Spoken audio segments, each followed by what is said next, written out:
arrived at the airport hours early, wearing his best suit, clutching the ticket he'd saved for months. This trip wasn't just a flight, it was a promise to his grandchildren. But the moment he reached the gate, everything shifted. Whispers spread, eyes narrowed, and then the gate agent's smile vanished. James was the kind of man everyone in his neighborhood admired. Soft-spoken, dependable, and always the first to help a neighbor in need. A retired teacher, he'd spent decades shaping young minds, teaching kindness above all. This trip meant everything to him. It was his first time flying alone, and he'd been talking about it for weeks, double-checking every detail to make sure nothing went wrong. With his polished shoes, freshly pressed suit, and a heart full of excitement, he headed to the airport like anyone chasing a long-awaited dream. But beneath the buzz of travelers, something was quietly waiting to unravel. As James approached the boarding gate, his steps were steady, his smile calm. He handed over his ticket, expecting nothing more than a routine scan. But the gate agent's cheerful expression shifted almost instantly. Her eyes flicked up and down his suit, lingering just a second too long on his skin. Then came the pause. Not the usual kind, but the kind that makes the air feel heavier. Behind him, the line of passengers grew.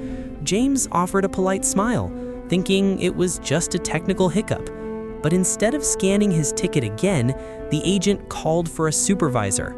The supervisor arrived, whispering with the agent as they glanced at James like he was a problem to be solved. Finally, the supervisor spoke, loud enough for nearby passengers to hear. "Sir, please step aside." No explanation, no courtesy, just the cold weight of authority. James felt the eyes of strangers piercing his back as he was ushered to a corner near the gate. Minutes dragged on. Other passengers boarded freely. The whispers grew louder. Some shook their heads, others stared at James with suspicion, as if his presence alone was justification for the delay. He tried to ask what was wrong, but his questions were brushed off with vague responses. "We're checking something. Just a moment, sir." The tone made it clear. He wasn't being helped, he was being contained. Then came the real blow. 2 security officers appeared. One stood on each side of him, their presence turning a simple flight into a scene. People began filming. Someone muttered, "Must have done something." Another whispered, "You never know these days." James's heart pounded. He had done nothing, but the narrative forming around him wasn't his to control. They questioned him about his ticket, his ID, his intentions for the flight. Each question was sharp, delivered with a hint of suspicion. James answered calmly, but his hands trembled slightly. Not out of guilt, but from the sting of being treated like a threat for simply existing. As the final boarding call echoed through the terminal, James remained stranded at the gate, surrounded, scrutinized, humiliated. The trip he dreamed of was slipping away, and he still didn't know why.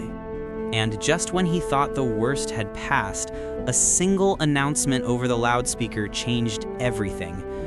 The announcement echoed through the terminal like a sudden crack of thunder. "Final boarding call for Flight 237. James felt his stomach tighten.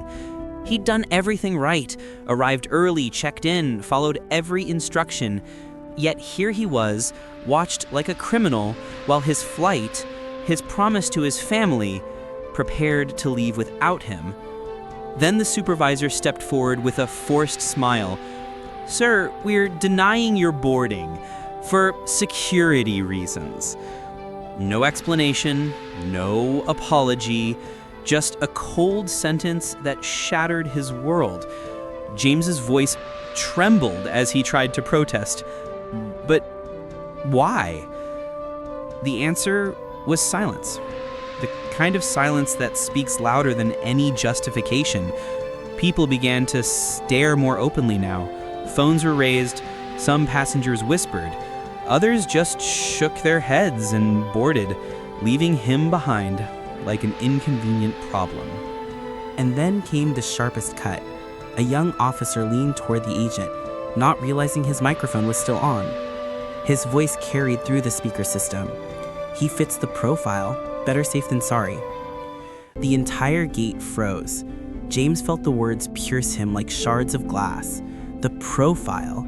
He wasn't a threat. He was simply a black man traveling alone, and that was enough to strip him of his dignity. His heart raced. His palms were damp. Years of quiet resilience collided with the raw public sting of racism. For a brief moment, everything blurred. The faces, the noise, the rushing footsteps. All he could hear was the pounding of his own heartbeat and that single sentence echoing in his mind. And just as the gate doors were about to close, a voice from the crowd shouted, "This isn't right!" Heads turned, cameras zoomed in. The air shifted from quiet compliance to brewing outrage. This was no longer just James's humiliation. It was about to become everyone's reckoning.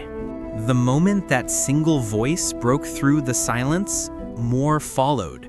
Passengers stepped forward, questioning the agents, demanding answers. Cameras rolled. What had begun as one man's quiet humiliation was now exposed to hundreds of eyes, and soon thousands more online. Under the growing pressure, the airline backtracked. James was suddenly cleared to board, but the damage had already been done. His hands shook as he walked down the jet bridge, not from fear, but from the weight of what had just happened. The flight attendant greeted him with a rehearsed smile, unaware that the seat he was about to take carried a story that would echo far beyond this plane. James sat in silence, staring out the window as the plane lifted off. He wasn't just thinking about his grandchildren anymore. He was thinking about every silent moment he'd endured in the past, every look, every doubt, every time he'd brushed off discrimination to keep the peace. This time, the world had seen it, unfiltered, undeniable. The videos spread fast. Comments poured in, some outraged, others sharing their own experiences. For once, what happened to James couldn't be explained away or ignored. His journey ended with his family's embrace, but the incident marked him forever, and it marked everyone who watched. Because this wasn't just James's story.